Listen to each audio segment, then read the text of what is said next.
This is Hannah, This is Victor. and this is how we organize our concept maps. So we broke it down into a few categories: the evaluation process, types of clinical reasoning, and assessments. Now I'm going to cover the evaluation process.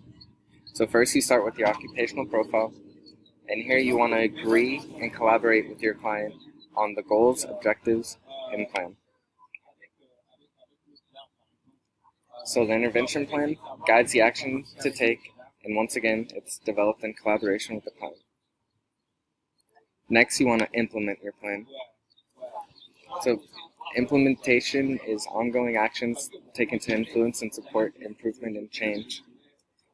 The next step is monitor and modify the plan. So you're going to review your plan and the process and the client's progress towards their identified outcomes. So you just make changes as needed to meet goals. Lastly, you're going to evaluate the outcomes. So you aim to support health and participation in life through engagement in occupation. Next, we move on to types of clinical reasoning. So we organize these in a chart, and the chart consists of a description, a definition, and the reflective process for each kind of reasoning. In order to differentiate the types easier, colors are alternated. So there's blue, and then no color, and repeat. So there's 6 types of clinical reasoning on the chart: scientific, narrative, pragmatic, ethical, interactive process, which blends all 4, and conditional process. Next, we'll move on to determining the quality of an assessment. So there's a couple of ways. You can use a kappa coefficient, which is rated from 0 to 1 and jumps up by 0.2. There's poor, slight, fair, substantial to excellent, and almost perfect. And correlation coefficients. They're strong, moderate, and weak, as you can see here. There's 2 types of assessments. The first type we'll cover is standardized assessments. And there's 2 types of standardized: norm reference and criterion reference. So norm reference is compares your client to the sample population, but you may need to convert their score to a standard score for comparison. It's important for identifying level of difficulty, severity of impairments, and predicting outcomes. Some examples are the Purdue Pegboard, brief test of attention, and the box and block test. Next, we'll talk about criterion reference standardized assessments. So you use these to compare the client to the gold standard. They're useful to report what the client can or can't do. An example of this is the PASS assessment.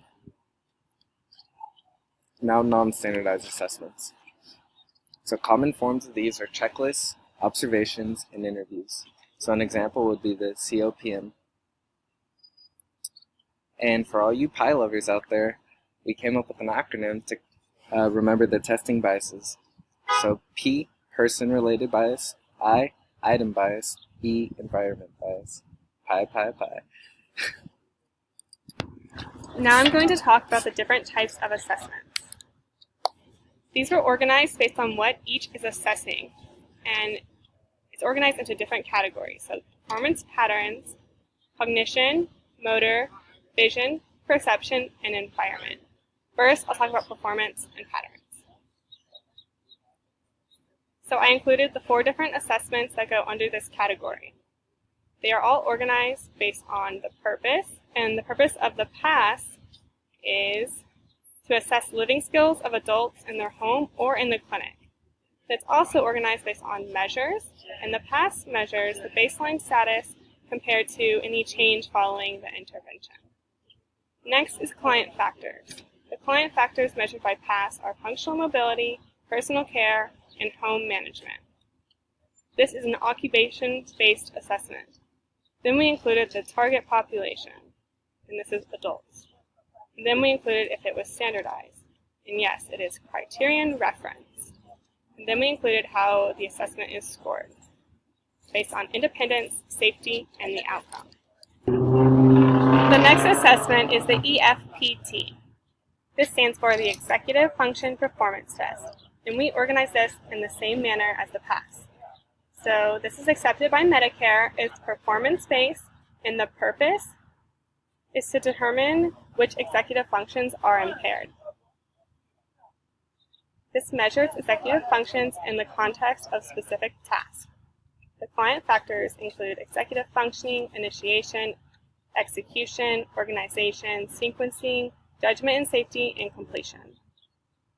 The target population is adult cognitive deficits. Then we included how to score the assessment. The next assessment under performance and patterns is the activity card sort. We included the purpose, the measures, the client factors, such as IADLs, high demand leisure activities, and low demand leisure activities and social activities. It's occupation based because it examines different occupations they do, and then we included the target population, and this is older adults, but it can also be used for middle-aged adults. We included the administration time, the materials, and how to score the assessment. The next assessment under performance and patterns is the CELS. This stands for the Coleman Evaluation of Living Skills. We included the purpose, which is to measure clients' ability to live independently at home and within the community. Next is the measures, and it is 17 tasks within 5 categories. The client factors, self-care, safety and health, money management, transportation and telephone use, work and leisure.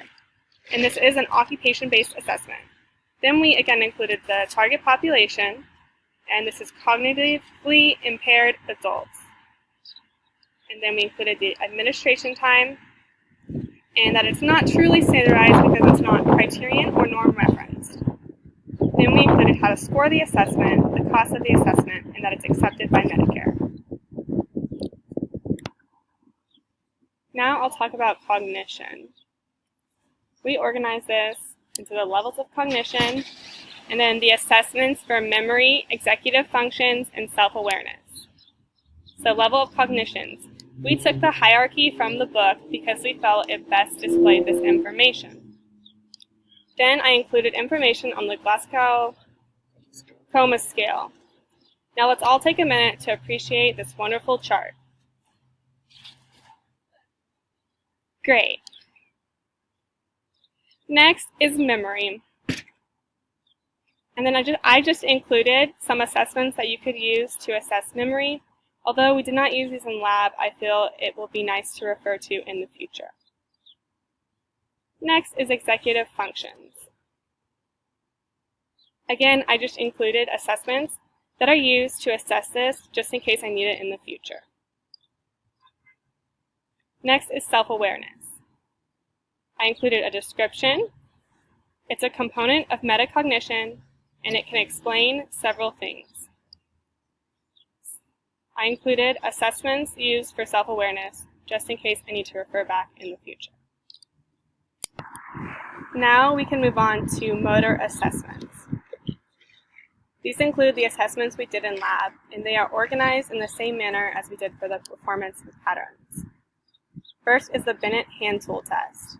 We included the purpose, to measure proficiency in using ordinary mechanics tools, the measures, the population, adults 18 to 65, client factors, gross, fine motor, and finger dexterity. It's standardized, and we included how to score the assessment. Next is the Jepson-Taylor hand function test. We included all the same categories as the previous assessment. So the purpose is to assess the ability to use hands in functional tasks. It measures the ability to use hands in functional tasks, such as writing, card turning, and picking up objects. We included the population, the client factors, which is motor skills. It is standardized. We included the administration time, how to score the assessment, its norm reference, and the materials used. That's a lot of materials. Next is the box and block test. This measures unilateral gross manual dexterity. We included the population, that it is standardized, the client factors, which is motor skills and dexterity, and how to score this assessment. Next is the grooved pegboard. We included the purpose, which is to assess manipulative dexterity, including finger speed, the measures, which is dexterity and hand-eye coordination, the population, 5 and up, client factors, how to score the assessment, and also things to watch for. This is important. And the administration time. Next is the 9-hole peg test. We also included the purpose, the measures, fine motor coordination, the population, ages 9 to 94, client factors, how to score the assessment, it's based on time, and the materials. If you didn't guess, you need 9 holes and 9 pegs. Next is vision. Now we can move on to vision assessments. I included the hierarchy from the book because I felt it best displayed this information. We included oculomotor functions, which includes SEC aids, and then since we learned how to test this in Lohman's lab, I included a picture on how to test it. And oculomotor functions also includes accommodation, visual tracking, convergence, and binocular vision, and then I included a picture on how to test convergence. Next is oculomotor disorders. This includes nystagmus, diplopia, and strabismus. We put a short definition on which each of these disorders involves. Next is visual perception. This includes visual acuity. We included how to test for this, so you use a Snellen chart. Visual fields, how to test for this in the normal ranges. This includes oculomotor control, visual attention, scanning, pattern recognition, visual memory, and visual cognition. Next is perception. This includes agnosia, visual discrimination, apraxia, body schema, and the assessments include the motor-free visual perceptual test. Then we included the purpose and the age range for this assessment. Each of these has a brief definition and evaluations that can be used with it. Next is the environment.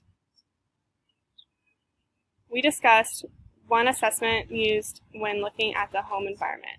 This is called Safer Home. The psychometric properties are sensitive to change. We included what this assesses, the format, so it's a checklist, the population, adults in their home environment. It does cost $100, and then we showed how to score this assessment. That concludes our concept map. Alright, this is Hannah here, and this is how we plan to expand our portfolio. So we're going to add assessments that we learned in the future for geriatrics, mental health, and pediatrics. We're going to categorize them by the population, so geriatrics, adults, and peds, and put subcategories based on what's being assessed. For example, cognition, motor skills, and performance patterns. This will help us easily refer back to our concept map to review and understand many assessments. So this concludes our concept map presentation.